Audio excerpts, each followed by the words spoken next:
Selamat siang Bu, perkenalkan nama saya Putri Lorenza dan rekan saya Rahmat Andika Putra.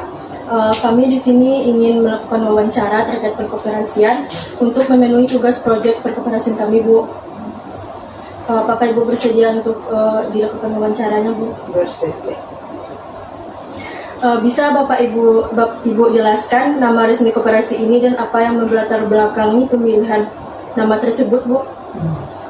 Nama kita awalnya dulu Koperasi Karyawan Semen Padang. Awal berdiri tahun 84. Di tahun 89 itu berubah menjadi Koperasi Keluarga Besar Semen Padang. Terus yang terbaru di 2024 itu berubah menjadi Koperasi Konsumen Keluarga Besar Semen Padang. Kenapa namanya Koperasi Karyawan Semen Padang? Sebelum itu karena yang mendirikan koperasi ini karyawan Semen Padang, grup dan APLP ya, APLP dan afiliasi. Tetapi diberi nama Koperasi Karyawan. Dengan banyaknya anak perusahaan yang masuk, akhirnya diganti dengan Keluarga Besar, Koperasi Keluarga Besar Semen Padang 89 itu. Di tahun 2024, kenapa diganti menjadi koperasi konsumen, itu sudah ketentuan dari kementerian. Karena koperasi itu dikelompokkan, koperasi konsumen, koperasi primer, sekunder, nggak tahu kurang juga. Jadi, makanya otomatis ditambah koperasi konsumen keluarga besar Semen Padang. Dia tidak menghilangkan nama yang lama. Kita berdiri 89, 2024 baru pengantian namanya. Oke Bu, koperasi ini termasuk dalam jenis atau bentuk koperasi apa Bu? Apakah koperasi konsumsi, produksi, simpan pinjam atau bentuk lainnya? Konsumen namanya. Konsumen namanya. Jadi konsumen itu artinya kita punya simpan pinjam juga ada, kita produksi tidak. Kita jasa ada, distributor bukan perdagangan ada. Kalau distributor beda lagi. Distributor itu kita punya anak perusahaan namanya PT, karena kan tidak boleh digabung tuh unit usaha eceran dengan distributor tidak boleh digabung. Jadi kalau kita sudah punya eceran, yang distributor pedagang besar namanya pedagang eceran, yang itu harus kita pisah. Berdirilah anak perusahaan. Kita punya anak perusahaan juga yang badannya PT. Bagaimana partisipasi anggota dalam koperasi ini Bu? Apa saja bentuk partisipasi yang dilakukan dan adakah masalah partisipasi yang sering dihadapi? Insya Allah selama ini kita kan sudah tetapkan nih, ada iuran, ada simpanan wajib, simpanan pokok, ada simpanan sukarela. Kalau namanya simpanan wajib pokok itu rutin ya sebagai anggota, simpanan pokok yang awal, simpanan wajib tiap bulan. Terus ada simpanan sukarela. Sukarela itu sifatnya syariah, artinya syariah, orang menyimpan, kita kasih margin. Ya, selama ini tidak ada masalah. Kalau soal iuran tidak ada masalah. Dalam hal permodalan koperasi, dari mana saja sumber permodalan diperoleh Bu? Bagaimana pengelolaan modal tersebut dan apa saja upaya peningkatan modal yang sudah dilakukan? Kalau modal, yang pertama sekali dari iuran anggota. Yang kedua dari simpanan syariah, simpanan sukarela namanya.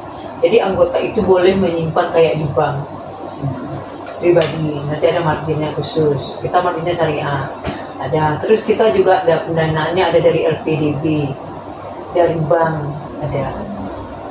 Kalau soal cara pembayarannya ya sesuai schedule yang dikasih oleh bank, berapa marginnya. Sebagai badan usaha, siapa saja pemasok dan pelanggan utama koperasi ini Bu? Bagaimana struktur kreditur koperasi dan inovasi apa yang telah dilakukan koperasi untuk berkembang? Kalau sebagai kita punya usaha, yang pelanggan kita itu anggota, yang utama sekali itu anggota.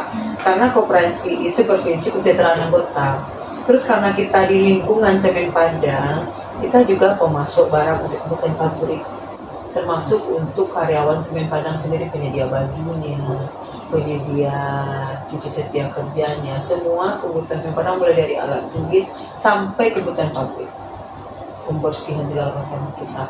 Terus juga penyedia tenaga kerjanya membantu Semen Padang kita juga ada. Mengenai manajemen koperasi, kapan rapat anggota biasanya dilakukan dan apa saja yang dibahas, Bu? Bagaimana struktur pengurus, pengawas, dan manajer? Apa saja tugas masing-masing posisi tersebut, Bu? Kalau rapat anggota, kita kan kalau di koperasi itu ada punya 2 rapat anggota tahunan dan rapat luar biasa. Rapat tahunan itu tuh sekali 1 tahun, itu setelah tutup buku. Biasanya dilakukan paling lambat 3 bulan setelah tutup buku, paling lambat. Tapi kita biasanya tidak ada yang melebihi, kita selalu sebelum bulan Maret kita sudah selesai, sebelum 30 Maret kita sudah selesai. Kalau rapat luar biasa itu kebutuhan desa, misalnya gini, ada penggantian pengurus, karena pengurus kita kan dari Semen Padang, kadang-kadang beliau pensiun, kadang-kadang beliau pindah tugas, jadi nggak mungkin kadang-kadang pindah ke Jakarta, jadi penggantian pengurus ada. Terus kalau yang ada rapat luar biasa kita adakan juga kalau ada penambahan unit usaha atau pengurangan unit usaha, itu rapat.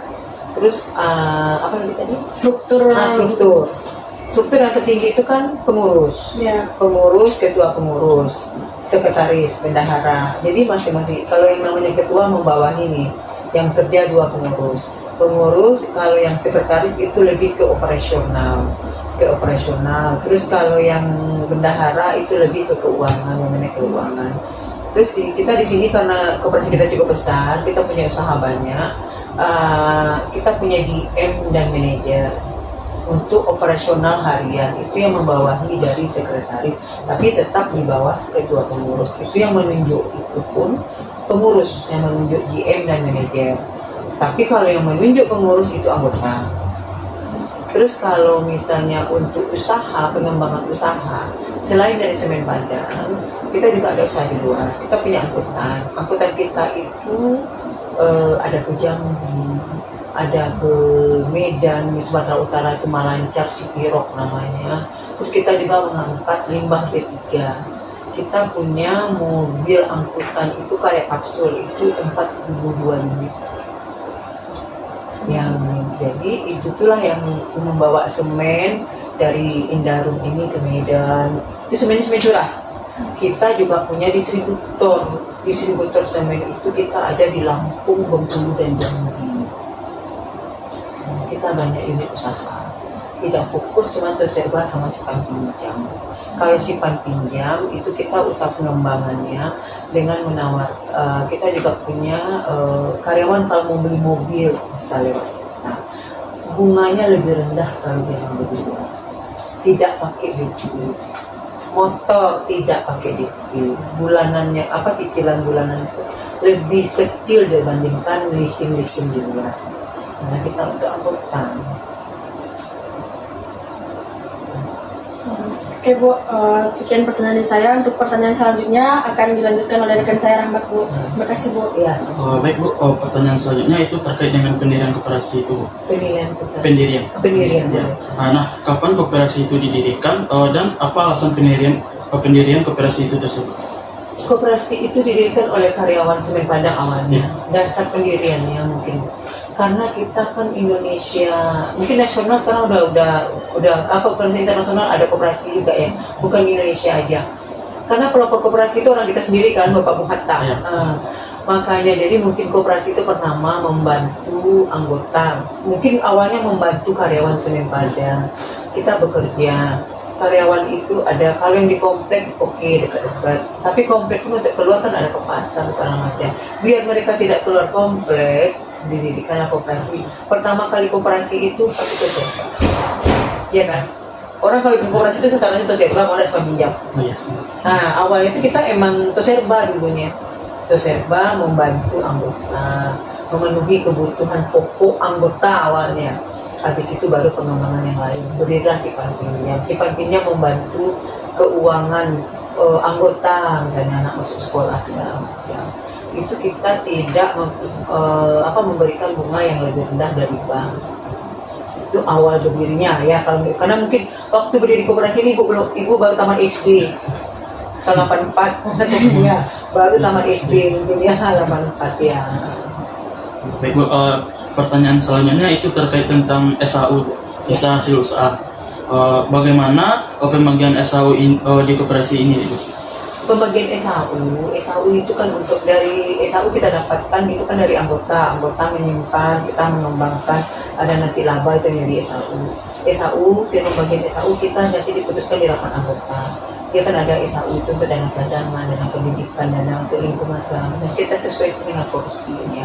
Jadi sepakat misalnya anggota sekian persen untuk dibagikan, ya kesepakatan di rapat anggota. Jadi bukan memutuskan, bukan kita yang di sini, rapat anggota tahunan yang memutuskan. Pas rapat anggota itu kan sekali setahun yang setelah itu memutuskan. Jadi Selanjutnya itu bagaimana pengaruh partisipasi anggota itu terhadap besaran SAU tersebut? partisipasi besarannya. Jadi pengaruhnya gini, kalau anggota aktif berbelanja, mau tunai, mau kredit, itu kita ada poin. Ada sekali setahun itu kita rekap. Terus kita kan punya unit simpan pinjam, tersebar namanya PKSP Mart. Terus kita juga punya namanya unit varia usaha. Varia usaha itu ada SIM dan pajak. Itu dulu kalau dulunya itu ada koran dan majalah, ada pengurusan SIM pajak, terus ada penjahitan. Jadi semuanya itu dihitung. Semua partisipasi anggota itu termasuk menyimpan secara syariah. Misalnya ibu punya dana, ibu simpan di sini.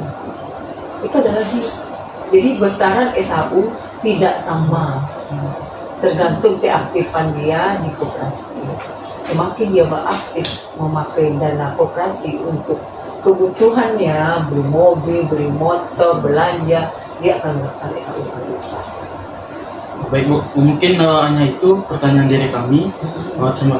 Terima kasih atas informasi yang Ibu berikan. Ini sangat berharga untuk teman kami tentang koperasi. Terima kasih ya Bu. Iya, sama-sama.